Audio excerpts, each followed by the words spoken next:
This episode of Techno Buffalo is brought to you by Carbonite. Welcome back to another episode of Rumor Roundup. This is the show where we round up all the rumors from the world of technology. Up this week, we got the iPad mini making another guest appearance. We've got the first touchscreen BlackBerry 10 device codenamed London.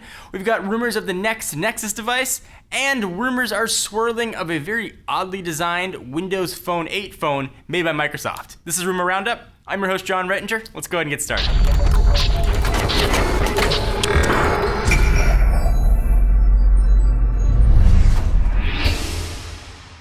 So let's begin with the granddaddy of all rumors. This is the diminutive iPad mini. Wall Street Journal is claiming that production has already begun and that it's going to be unveiled at an October 17th event with rumors of an October 10th announcement date. You know you're talking about Apple when there are rumors of a date that an announcement's going to be coming. So iPad mini, we've seen some shell casing show up, we've seen some SIM card slots. We pretty much know everything about it except for what's going to be powering it, how big the screen is actually going to end up being, what the resolution of the screen is going to be, and if it'll have LTE data. So really, we don't know anything about the device. We do know it's going to be running iOS, but at this point it looks like a foregone conclusion. Whether you love a smaller iPad, hate a smaller iPad, one thing you're going to have to deal with in the near future though is be able to live with a smaller iPad. You're gonna have an option to pick one of those up. I prefer the big daddy iPads, but I do like carrying a smaller tablet occasionally, so I think it might hit a sweet spot. The big question though is what they're gonna do with pricing. With the new iPod Touch pricing coming up in the 300-ish price range, where's the iPad mini gonna fit in? It wouldn't surprise me if perhaps it's not even called an iPad mini, but maybe an iPod Touch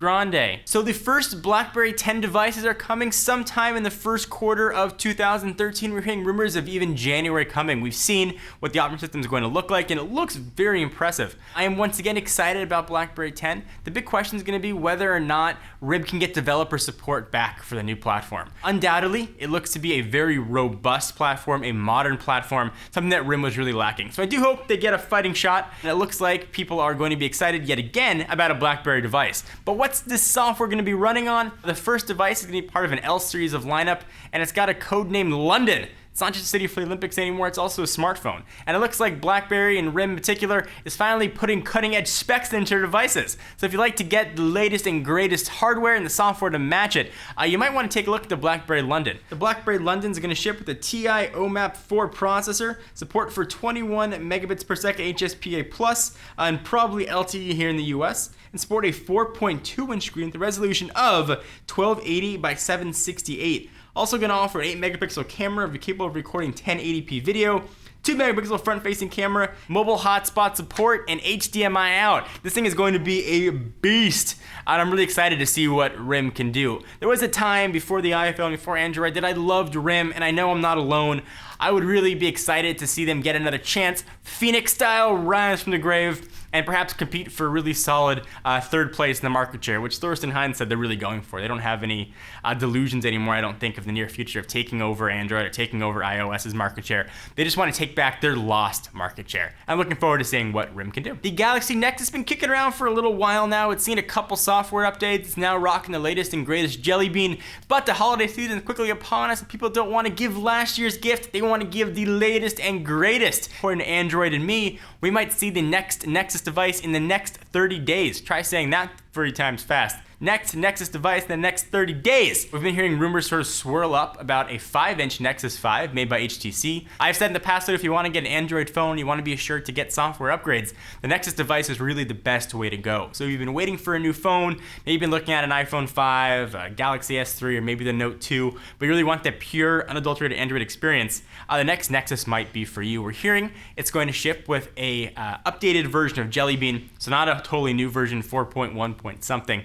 Hopefully have a couple new features on board. I'm personally looking forward to it. What about you guys? So I want to take a minute to thank our friends and sponsors at Carbonite. Don't lose your files. Losing your files sucks, and the folks at Carbonite can help make sure you never lose anything again. Carbonite Online Backup is automatic cloud backup for the computer files at your home office or small business. Just set it up once, and Carbonite will protect your computer files so you can stay focused on running your business. No hardware at all required.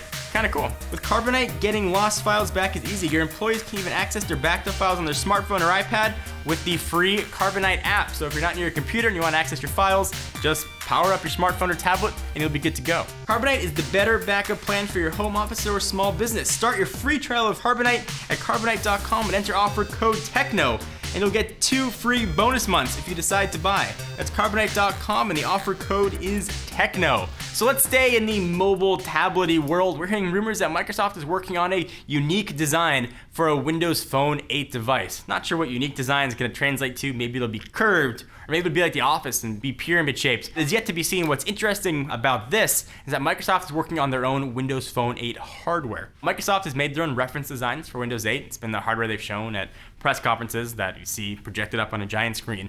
Those aren't production. And traditionally, Microsoft hasn't made their own mobile hardware, but they bucked that trend with the Surface, making their own tablet. So it does make sense that perhaps they're working on something for the phone world. Not sure how that's going to play into the relationship with Nokia and HTC, but it will be very interesting to see what Microsoft has in store. And also, what does a unique design on a smartphone mean now? How many different ways can you do a smartphone? Maybe they'll have a twist out keyboard or a camera that swirls out of nowhere. Maybe we'll finally get that holographic display and laser keyboard that the news has been telling us about. Anyway, I'm looking forward to seeing what Microsoft has in store. I'm a big fan of Windows Phone 8. You want an iPad, you want another BlackBerry, and next Nexus, I want to hear your thoughts and opinions. Check us out at technobuffalo.com for the latest and greatest tech news. I'm your host, John Rettinger. See you next video.